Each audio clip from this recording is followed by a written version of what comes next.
दिल्ली की सर्द रात में पुलिस का एक जवान अपने कर्ज की कुर्बानी दे गया। जगह है गोविंदपुरी, दिल्ली का एक बिजी इलाका, जहां 28 साल का कांस्टेबल किरण पाल 3 स्कूटी सवार बदमाशों के निशाने पर आ गया। चोरी का शक, और वो शक इतना महंगा पड़ा कि किरण पाल को अपनी जान से हाथ धोना पड़ा। रात के 11 बज रहे थे। कांस्टेबल किरण पाल रूटीन पेट्रोलिंग पर थे। 3 बदमाश स्कूटी पर थे। शक हुआ कि ये चोर तो नहीं। किरण पाल ने इन्हें रोक लिया, स्कूटी रुकवाई और बस अगले ही पल बदमाशों ने चाकू निकाल लिया। 1-2 नहीं, 3-3 वार किए। किरण पाल वहीं ढेर हो गए। सीसीटीवी फुटेज से पता चला कि तीनों बदमाश पहले से ही हथियार लेकर घूम रहे थे। मौका मिलते ही उन्होंने किरण पाल पर हमला कर दिया। चंद सेकंड में किरण पाल को मारकर बदमाश फरार हो गए। को ये रेडियां लगी पड़ी हैं, यहाँ शराबें पी जाती हैं, अंडे खाए जाते हैं, बिके जाते हैं, हर चीज यहाँ बिकती है। तो रात को तो फैक्ट है, लड़ाई झगड़ा होगा, और लड़ाई झगड़ा होगा तो शराब पी रहे होंगे कुछ असामाजिक तत्व के लोग हैं, और पुलिस वाले को देखा होगा तो कुछ बात हुई होगी, बहस। और हार को अपने हाथ में तो हथियार रख के चलते हैं आजकल लोग ज्यादातर, तो किसी ने मार दिया होगा। अब ये दिल्ली पुलिस थी जिसने इस वारदात के बाद बदमाशों को पकड़ने में कोई कसर नहीं छोड़ी। Crime branch, special cell, narcotics, सभी टीम लग गई। सीसीटीवी खंगाला गया, मुखबिरों को एक्टिव किया गया, और फिर पुलिस को लीड मिली कि मुख्य आरोपी राघव उर्फ रॉकी संगम विहार के डी ब्लॉक में छिपा हुआ है। रात का अंधेरा, संगम विहार में पुलिस और बदमाशों के बीच मुठभेड़।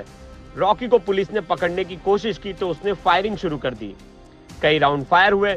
अंत में पुलिस ने उसे काबू में कर लिया। गोली उसके पैर में लगी और अब अस्पताल में इलाज के दौरान उसकी मौत हो गई। दूसरा आरोपी दीपक मैक्स पहले ही पकड़ा जा चुका था। तीसरे आरोपी की तलाश जारी है। कांस्टेबल किरण पाल जो गोविंदपुरी पुलिस स्टेशन में था, आज सुबह पेट्रोलिंग के दौरान 3 बदमाशों को जब उन्हें रोक टोक की तो बदमाशों ने उस पर चाकू से वार किया और उसकी मृत्यु हुई। इस दुर्भाग्यवश घटना ने सबको झकझोर दिया था। दिल्ली पुलिस की तमाम टीमें इसमें लगी।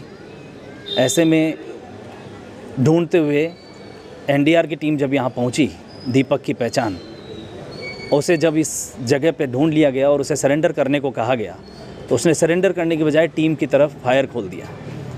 टीम ने फिर से हवा में फायर करते हुए उसे वार्न किया, लेकिन उसने फिर से उन्हीं की तरफ वार किया। तो फाइनली एसआई अमित ने उसके पैर पे निशाना लगाते हुए और पूरी टीम ने उसे काबू कर लिया और उसे अस्पताल पहुंचा दिया गया। जैसा कि आपको मालूम है, माननीय गृह मंत्री जी ने भी सख्त एक्शन के लिए निर्देश दिए हुए हैं। माननीय आयुक्त महोदय ने भी सभी टीमों को लगा दिया था कि पुलिस सिपाही पर हमारे अटैक हुआ है, उसका देहांत हुआ है, तो सभी टीमों ने मिलकर इस पर काम किया। किरण पाल यूपी के बुलंदशहर का रहने वाला था। 2018 में दिल्ली पुलिस में भर्ती हुआ था। माँ और बड़ा भाई परिवार में अब बस यही बचे हैं। एक बहादुर जवान देश की सेवा करते हुए शहीद हो गया। दिल्ली में एक और वारदात ने पुलिस और समाज के सामने बड़ा सवाल खड़ा कर दिया है। क्या हमारे पुलिस वाले सुरक्षित हैं? और अगर नहीं है तो क्या उन्हें सुरक्षित रखने की जिम्मेदारी कौन लेगा? किरण पाल की मौत ने न सिर्फ दिल्ली बल्कि पूरे देश को झकझोर दिया है। अब देखना यह होगा कि आरोपी कब तक पकड़े जाते हैं और किरण पाल के परिवार को कब इंसाफ मिलता है। ब्यूरो रिपोर्ट, क्राइम तक।